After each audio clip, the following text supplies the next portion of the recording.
So ever since comedian Michael Ian Black blew the whistle on how there's all this back channel manipulation about this 2027 impending object, I feel like a floodgates kind of opened, and now we have everyone talking about it and what they were told in the back channels. So here's the latest from Timothy Alberino. Here is him talking about what he was told in the back channels about this supposed object coming.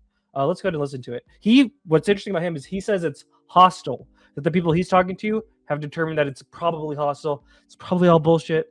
I don't think Tim's a bad guy for reporting what he's been told. I think it's good that people are like, these conversations are finally happening more in the open. And it's not just this weird back channel psycho manipulation, but let's go and watch it. I think you're referring to, well, 3i Atlas.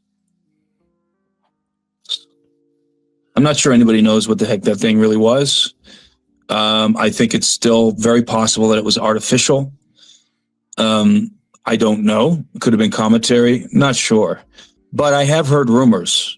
I've heard rumors behind the scenes that something is coming. It's 100% artificial. It is massive, and it's supposed to arrive sometime around the year 2027. I didn't hear this, by the way, from Jeremy Corbell. I don't know who he's heard that from. I don't know if it's the same people. I heard this from other people.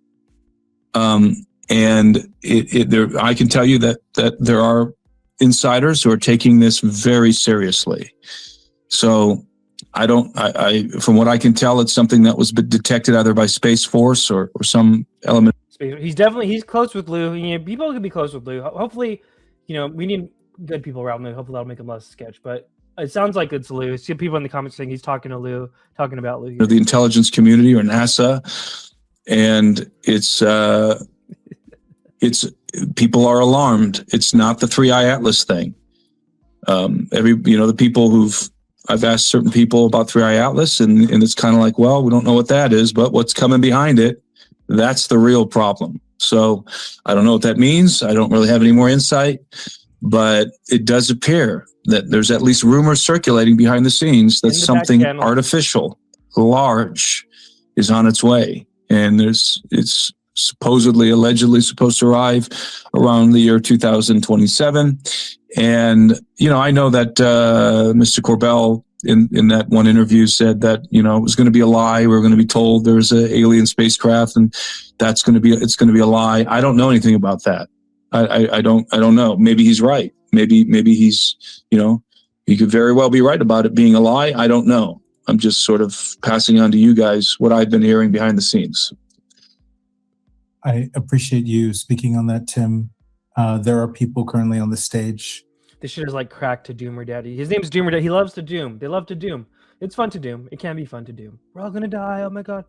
In addition to you, who've also heard from people, whether it's a psyop or not,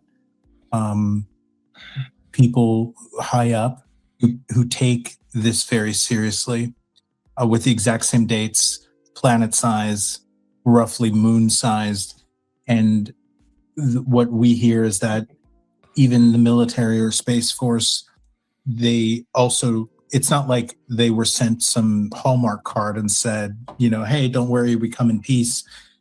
The inference, if the story is true, is that if you're coming with that size of a ship, it's probably not benevolent unless it comes with a giant white flag in advance. I'm guessing you heard a similar story. Yeah, that's the general inference that it's suspected to be hostile. Now, you know, is this just a big gigantic psyop? I don't know. I mean, I don't have enough information to know, you know, exactly anything about. So his sources that are telling him all this story are saying it's expected to be hostile. Is that what's causing all the UFO stuff? Is that why Three Body Problem is kind of like forced reading in China? Maybe, maybe not. I lean towards this is all a psyop. It's a manipulation tool used by trained counterintel agents to whip people up and make them their little lackeys on the internet to push narratives. Like, why would Timothy Alberino, no offense, be told this? Or why would comedian Michael Ian Black be told this? Or some of the other people, it's like way crazier. I will say this, sidebar, I think of all the people dressing like Indiana Jones, Alberino's pulling it off the most, even though some people in the chat are saying, never trust a man with a goatee chin strap.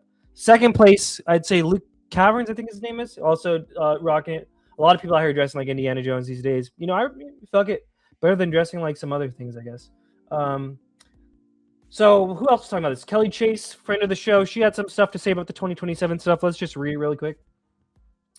Here's the thing about me. I can't always say what I want to say, but I don't lie. I've known that it was Lue and his proxies who have been spreading the 2026-2027 date for the approach of an alien spacecraft for over a year. I wasn't able to name names because I was given this information in confidence by people who were genuinely distressed and came to me looking for help and advice, which I believe I said this in my stream we did 2 years ago with Doomer and Fringe and Tupa about all this stuff. I've seen people's their whole mentality change when they're told by someone who they trust and respect and seems respectable that a giant ass object is going to come kill us in 2 years. Like it flips a switch, bro, and they crash out. It's almost like they got on drugs or something. They're acting all fidgety. Anyways, I keep confidences, and it's not my place to decide what level of risk is acceptable for another person. I said what I could, but now that Lue has said this himself, it changes the game. And exactly as I've been saying from the beginning, and as Lue seemingly confirms here, alongside the 2026-2027 date, 2036 has also been floated. The thing is, though, none of this was presented to the people it was told to as anecdotal or maybe. It was presented as fact, being shared by a powerful insider who would be in a position to know. This information was spread through proxies who are well known in this community and known friends of Lue's, who represented themselves as reaching out on Lue's behalf. I'm not naming names at this time because I suspect that different versions of the story may have been going out through different people, and that if I say who it was coming from, it will out my sources. All of that said, here are the questions that I've been mulling these last several months.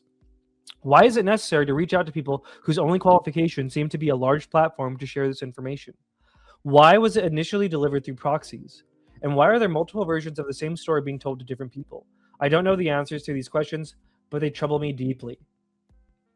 And then she says, these are old tweets of hers that she screenshotted.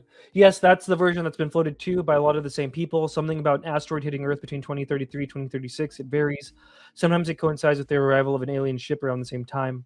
In 2025, she said, I've seen this also. I'm not sure exactly how it's tied to 2027. In some ways, 2027 has been a catch-all for some kind of massive event that ranges from cataclysm to contact, but it does seem like the primary source for that date is experiencers' contactees. The 2036 date is far more specific. It's a spaceship that is allegedly already on its way here, moving at half the speed of light, a bizarre detail that always stands out to me. From what I can tell, the source of that member is members of the IC. And let's do this too. Because she was talking about this clip. She's my coverage of that one. That Luke's saying it's from Space Force now. Let's see if I can just pull that up real quick. Okay, yeah, here we go. The only one that said this. You're not the only one that said this. 2027 keeps coming up, and you just said later this year or in 2027. Why is 2027 the year that everybody keeps throwing around? Because it doesn't seem random to me. Well, everybody seems to be saying 2027. Yeah, I've heard 2027, and I also heard 2036. The capacity in which I heard it, I'd rather not get into. I heard it when I was working with U.S. Space Force, but it was to me it seemed more anecdotal. So I'm probably not best suited to answer that time wise, simply because I didn't come up with that time frame. So yeah, there we go. I got to power through this last one. Here's Uncle John Stewart. His statements. He's throwing his ring in his towel in the ring or whatever the phrase is. Public statement. John Stewart's DARPA scientist preparing response to 2027 skeptics. I have been in direct contact with the original scientist connected to the 2027 narrative, the individual who first relayed the information that sparked this entire discussion. This scientist is preparing a statement for all of you discussing your insanity and misrepresentation of the 2027 event. And until that happens, let me clarify something. Since accuracy seems to have left the building, at no point did this scientist claim that a massive object or asteroid was heading towards Earth. That is not what was said. That is not what was written. And that is not what was communicated. The statement referenced an alleged extraterrestrial presence, specifically that non-human entities would return to reclaim their craft and biological assets. That it's categorically different from a rock in space. Somehow, in the retelling, extraterrestrials returning become giant object approaching Earth. That distortion is not a minor detail, it's the entire premise. To the skeptics and self-appointed experts who rush to debunk a claim that was never made, you can't critique what you didn't accurately read in the first place. So he's kind of, he's reminding me of what Jason Sand said, which I got here too. That like the craft are coming back to get what they wanted. Let's see. It was like, guys, what on earth did I just hear? Because this person said that they just finished interrogating this Eben, and that they even had said that they were going to be coming back 50 to 70 years from, either the 1990s or the Holloman Air Force Base, because that was also mentioned during the call meeting that was supposed to take place at Holloman Air Force Base. So 50 to 70 years, it's about 2030s ish is a window of time, but that they're going to come back and ask for their equipment back, their prisoners to be released. And then I think they called them, the emissaries could be exchanged. And I just was shocked. I was like, I can't believe it. I just listened to one of the most interesting things I've ever heard. Fringe says, anecdotal, back to the Lue thing.